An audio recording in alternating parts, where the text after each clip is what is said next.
ഇതില് വെടിനിർത്തൽ കരാറ് പ്രാബല്യത്തിൽ വന്നിട്ടുണ്ട്.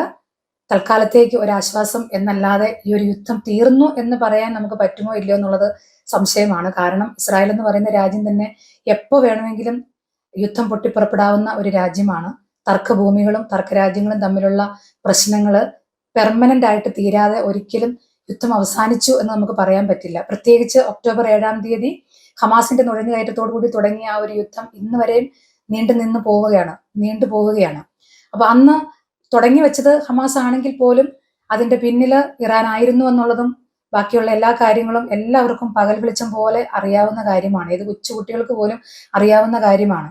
അപ്പൊ ഇപ്പൊ അവസാനം യുദ്ധം ഇത്രയും മൂർച്ഛിച്ചപ്പോ ഇറാനും ഇസ്രായേലും കൂടി നേരിട്ടുള്ള യുദ്ധമായി.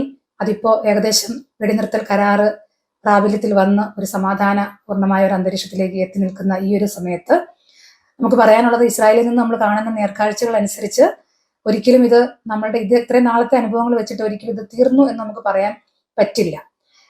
പ്രത്യേകിച്ച് ഇപ്പൊ ഇറാനും ഇസ്രായേലും കൂടെ ഉള്ള ഒരു യുദ്ധം ഒരു പൂർണ്ണമായ രീതിയിൽ എത്തിയോ എന്ന് ചോദിച്ചാൽ ഇല്ല എന്നുള്ളത് കാര്യം നമുക്ക് എല്ലാവർക്കും അറിയാമല്ലോ. കാരണം ഒരു പ്രശ്നങ്ങളും സംസാരിച്ച് അല്ലെങ്കിൽ ചർച്ച ചെയ്ത് പൂർണ്ണമായിട്ട് എന്താ പറയാ ഒരു സൊല്യൂഷൻ കണ്ടെത്തിയിട്ടൊന്നും അല്ല ഇപ്പൊ ഈ ഒരു തൽക്കാലത്തേക്ക് ഒരു വെടിനിർത്തൽ എന്ന രീതിയിലാണ്.